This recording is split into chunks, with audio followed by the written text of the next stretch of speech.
Hello everyone, my name is Hamidi Aziz, and today I will be giving my presentation on why I believe that the Arabian Gulf is going to become the new commercial and business center of the world. The reason why I chose this topic is because I have noticed in recent years that there's been a lot more turmoil in Europe, North America, and East Asia, and these are the world's traditional financial centers. And with all the uncertainty that's coming about in recent years, especially if you look at cases such as Taiwan, which is a very economically valuable location, you can see why people would want to relocate from these a bit, turbulent locations, as well as, the new tax burdens that have been set upon the people of Europe and North America, as we've seen with, the amount of millionaires that have leaving the West and choosing to relocate to cities such as Dubai.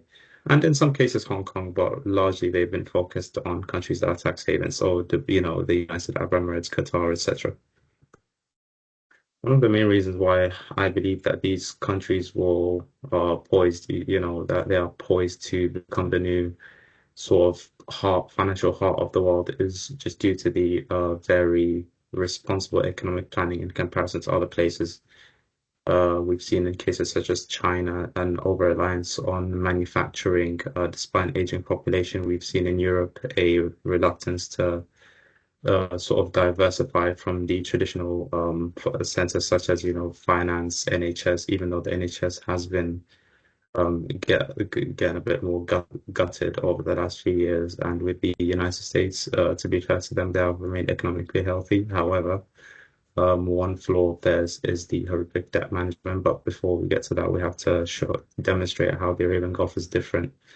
If we look at places such as the United Arab Emirates, Oman, Qatar, they have been building new cities.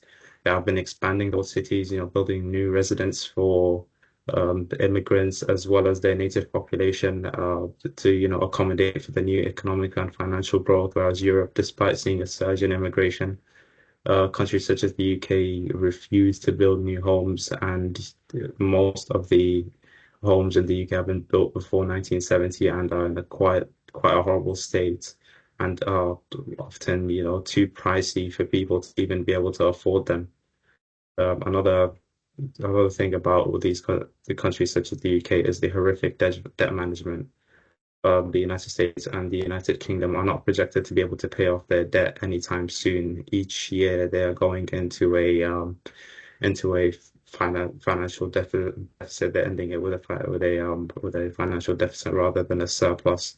With the UK entering in and out of recessions like it's a game, it just shows a such a level of irresponsibility in comparison to somewhere like the United Arab Emirates or Dubai, who have all had, budget surpluses and have way lower debt, and have a much favorable debt to GDP ratio. All of them pretty much being within the clear and having a very, very high investment grades from organizations such as the S&P. Another quite surprising, if I'm being honest, industry that it field that they have chosen to go into is industry. We've seen it a lot more with countries such as Qatar and the UAE, less so in places like Saudi Arabia, Oman, and Kuwait, that they have moved into industries such as electronic vehicles, which, to be fair, have become more popular and are sort of beginning to dominate, such as we've seen with the Chinese company BYD, which has horrified the American administration to the point where the American administration placed 100% tariff on all Chinese goods in order to stop BYD from competing with traditional American companies such as Dodge and all those ones, and Mustang and the like. Um, so it shows a level of forward thinkingness and a audacity that they're not afraid to go into new fields, which brings us on to my next topic. This topic here is quite interesting. A lot of the countries of the Gulf have really made it a point to sort of diversify into different fields, not just stay narrow on the traditional like oil wealth, the sort of thought of these desert kingdoms pretty much that just had oil burst out the ground and that's how they made their wealth, but they're really trying to make the most out of it. and they're really looking to invest our money into other sectors such as entertainment, with all the Formula One courses in Abu Dhabi, Jeddah, Dubai, Bahrain, recently with Qatar hosting the World Cup, the world's largest competition. And it's shown a level of audacity that they're not afraid to expand, so to speak. They're not afraid to expand into different industries. For example, the Sultanate of Oman has opened up the first, I believe, the first three medical pharmaceutical factories in the region, um, which shows that they're not just following trends, that they have a set plan and a set destination for how they're going to diversify. They're not just throwing their money away into different places. And despite that, they managed to maintain a perfect balance between, expanding into various different fields and also maintaining a balance of not experimenting too much. They experiment just enough to the point where they don't end up like the United Kingdom, where most of the small businesses aren't able to thrive, and most people with any ideas have to go to, I don't know, America or France or Germany or something, because the UK simply doesn't allow for anyone to have any sort of novel ideas anymore. It's something that they've really focused on, and I believe that it's something that it will benefit countries such as Dubai and Saudi Arabia a lot, especially Saudi Arabia with new projects such as, Neom and the Cube and all these quite honestly technological marvels. And I believe that this is what will give it the edge. This is what young people are looking for. Young people cannot slot into, a financial job in, I don't know, Canary Wharf or something that requires 10 years of experience. That's simply not their forte. They need somewhere where they can thrive. And I believe that should be that's really what the main drive is for.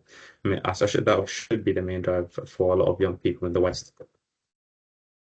So that's all well and good, but what should they do with all this drive? Well, here's a little action plan that I've formulated for anyone who's looking to move there and you know you know take take hold of this new opportunity. Quite frankly, um, I'd start with for doing my research into whatever field you choose to go into. So if you're doing something like AI, for example. I would first, look into, say, Saudi Arabia. You'd go into a place like Jeddah or somewhere around there. You'd look for the any sort of opportunities, any fields to do with AI, any industries, any investment plans coming into it, what kind of, government initiatives are coming into the AI sector. Once you develop a plan of what your business is going to be, I would go about registering it with the relevant branch of government. Um, and then I would suggest marketing it to different investors from, all around the world. Quite frankly, you can start anywhere because the GCC region attracts money from all around the world. So you can go United States, China, or even locally here in the UK. And after you've applied for your residency and things like that, then you can go ahead and purchase a property or rent one, whichever one you prefer, and you can make your move. That's it for me today. Thank you very much.